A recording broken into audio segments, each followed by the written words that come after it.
Hi everyone and welcome to this deep dive into the Temu croissant lamp.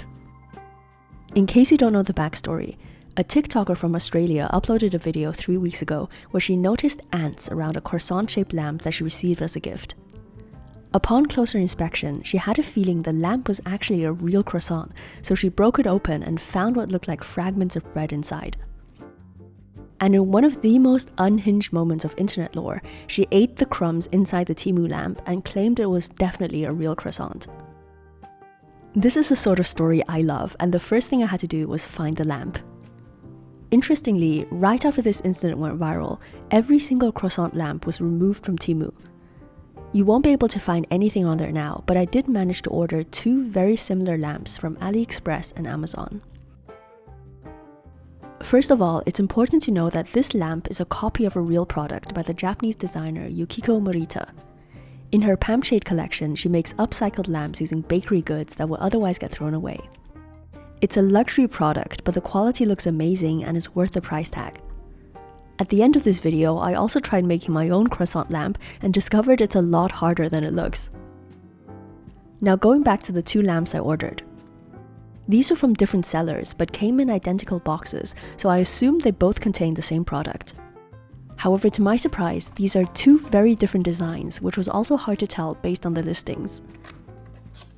This also explains why many of the comments under the viral TikTok, a lot of people insisted that they also had croissant lamps at home that were definitely made from plastic. The first one looks very similar to the one from TikTok. It takes 3 AAA batteries and genuinely looks very pretty when lit up. So now we have 3 big questions. Are these lamps really made from bread? Can you eat it? And will it make you sick? To begin with, the smaller of the 2 lamps doesn't look real to me. The colors just appear fake, and you can clearly tell this is brown paint airbrushed onto yellow plastic. Another dead giveaway is that both of these are exactly the same shape, which means they were made with injection molding. The base is also completely flat with a perfect slot for the battery pack. So the second croissant lamp looks a lot more sus just by comparison. To start with, it has plenty of visual detail on the base. This doesn't make sense for a cheap mass-produced product because there's no point adding color to an area that nobody's going to see. The other thing that looks very weird is this line of hot glue around the edge of the battery pack. To me, it seems really irregular and almost like it's being used to create some kind of seal. So the first thing I want to do is remove the hot glue and try to take out the battery pack. It's not that hard taking this off, and there's already a gap here which I'm going to use to loosen the plastic from the resin. So the moment this popped up, it's completely obvious that this lamp is a real croissant. The hole is very irregular and you can even see loads of crumbs inside. And it smells like bread as well. It's not a buttery croissant smell, but more of a faint wheaty scent. To be fair, I'm quite impressed that the entire inside is coated with an extremely thick layer of resin. There's just one exposed area near the base, which is where all the crumbs are coming from, but most of the interior is pretty smooth. This also explains why the overall shape is weirdly asymmetrical, with this tip almost flattened. I think the croissant was placed this side down and the resin poured over the top. This way, it's a lot easier to get a thick coating on all sides. So now we can say for certain this is real bread. The next question is it safe to eat? There are 3 things that could potentially be a hazard, and those are mold, bacteria, and chemicals in the resin. To test for the first 2, I'm going to use the science kit. You just swab the surface and then incubate the sample on agar plates. Even though it only mentions bacteria, agar plates also work for most types of mold as well. First, you have to dampen the cotton tip with bottled water and take samples from your test object. You need to have a control experiment containing something dirty so you can be sure that the incubation process is working. So I'm going to swab my phone, which many people say contains a lot of germs. You rotate the swab 360 degrees and then drag it out like a star shape. I'm also taking a sample of the bottom of my shoe, which is definitely full of gross things. You can even see how dirty the cotton tip is. And for the last 2 dishes, I'm going to swab the inside of the croissant lamp. I know I touched this earlier with my bare hands, so there might be a tiny bit of cross-contamination, but I'm trying to get the samples further inside. The instructions say that you can simply use a desk lamp as an incubator, so this is my setup. The important bit is that the temperature remains between 30 to 37 Celsius. You place the agar plates facing downwards and leave them for a few days. It's normal to see some condensation, and the bacteria or mold should start becoming visible after 12 hours. Here they are 3 days later. The dish with most germs growing inside was, not surprisingly, the sample from my shoe. There's definitely some fuzzy mold in here, as well as this thing, which is 3-dimensional and looks super disgusting. Bacteria colonies appear like shiny round dots with a slight yellow tinge. I was quite surprised that the phone sample was reasonably clean. There's just one teeny tiny dot after 3 days of incubation. But compared to the other dish, this seems completely fine. I guess it makes sense because even though there might be some bacteria on your phone, it's not going to make you sick, otherwise you'll just be sick all the time from touching your screen. So moving on to the croissant lamp samples. Both of these contain some crumbs which I couldn't get rid of while taking the samples. However, under magnification, it's quite easy to tell them apart from bacteria. The crumbs have irregular sharp edges, and I'm pretty sure everything in this dish are just crumbs.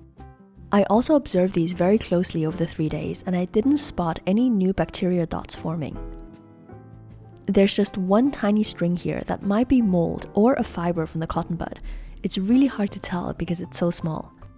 But all in all, we can conclude that there isn't a significant amount of bacteria or fungi inside the croissant lamp. Resin would be the final hazard. It's well known that uncured resin is bad for you, but the general consensus is that cured resin is not ideal, but is not toxic either. It's comparable to plastic. In the TikTok video, the girl clearly eats a piece of croissant inside the lamp that wasn't covered with resin.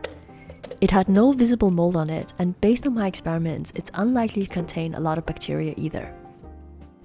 So eating a very small piece of the Temu croissant lamp is almost certainly not going to make you sick. However, I'm obviously not going to try it myself, because I don't even eat fully packaged foods 1 day before the expiry date. For the final part, I want to see how easy it is to make a croissant lamp from scratch. I got these fresh from the bakery, and I'm going to use one of these LED candles. First, I'm slicing a hole through the bottom and carefully hollowing it out. I accidentally made a crack near the top, so you have to be very careful here. Now I'm using an extra thick, fast curing resin, which I hope is going to reduce the chances of too much resin getting absorbed by the bread. I don't have a way to hold the croissant upright, so I'm going to cut 2 pieces of melamine foam and use these to raise the base. It's not perfect, but it's better than having it just sit in a pool of resin. Now I'm pouring a thick layer over everything and leaving it to cure. I realize that the trickiest part of the process is getting a thick enough coverage on the outside and inside. As you can see, a single layer doesn't look like much, and you can still press the bread down. To be able to use this as a lamp, you have to use several curing cycles, with the croissant carefully positioned so the resin doesn't stick to anything. This is a messy process, and I absolutely understand why the original piece costs over $100. I also got resin in the candle by accident, which meant it didn't turn on, so I had to swap this out. If you're making this by hand, then it's tricky to ensure the opening is exactly the right size for the battery pack. I inserted the candle before the resin cured, but obviously that resulted in some of it getting inside. The flame is not very bright either, so you'll either need a larger light unit or remove more bread so the top layer is extremely thin. I tested the LED candle with the original croissant lamp, and it's actually a lot brighter. This means the upper layer is much thinner to allow more light through, but it's also very fragile and difficult to achieve. Despite the ridiculousness of Temu selling a real croissant lamp, the actual process was clearly done by hand, and it's not an easy task. I guess the advantage of using real bread was for instant realism.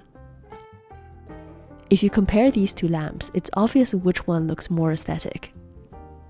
By the time you see this video, all versions of this croissant lamp have been pulled from online shopping platforms.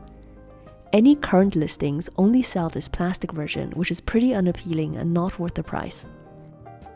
Of course, if you really love this design, then please consider buying it from the original designer. And the latest update from the girl on TikTok is that she's perfectly fine after eating part of the lamp. I'm Joanna. I hope you've enjoyed this video, and I'll see you in the next one. Bye!